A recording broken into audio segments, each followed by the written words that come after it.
अस्सलाम वालेकुम दोस्तों, उम्मीद खुश हूँ तो ठीक ठाक हूँ। मार्का जी पनाने में हूँ हाज़िर थिया वेरनि जी वस्ती न्यू अपडेट सां गॾु।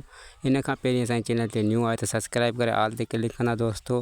हिन नंढड़ी वीडियो में तव्हांखे सॼी अपडेट ॾींदासीं त शाह मुराद ऐं शमीर खान बहादुर खे मारने जो पूरो प्लान ठाहे छॾियो आहे दोस्तों।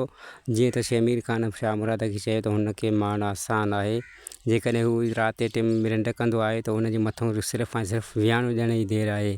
ऐं हुनजो प्लान इहो ई आहे खान बहादुर खे जल्द खां जल्द पंहिंजे अंजाम ताईं पहुचाए वञे ऐं शहरोज़ खान खे। जीअं त तव्हांखे हिकिड़ी ख़ूबसूरत अपडेट ॿी बि ॾियणी आहे दोस्तों त ज़र अली खे होश अची चुको आहे ऐं हू तमामु जल्द सिहताब थी मोटण वारो आहे दोस्तों।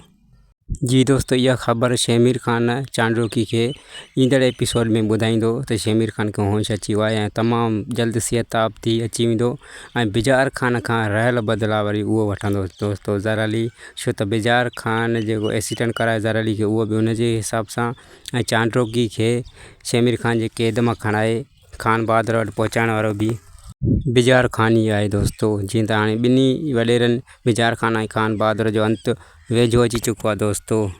जी त दोस्तों, ही असांजी अपडेट वधीक अहिड़ियूं अपडेटियूं ॿुधण लाइ सब्सक्राइब कयो असांजे चैनल खे। ख़ुदा हाफ़िज़ दोस्तों।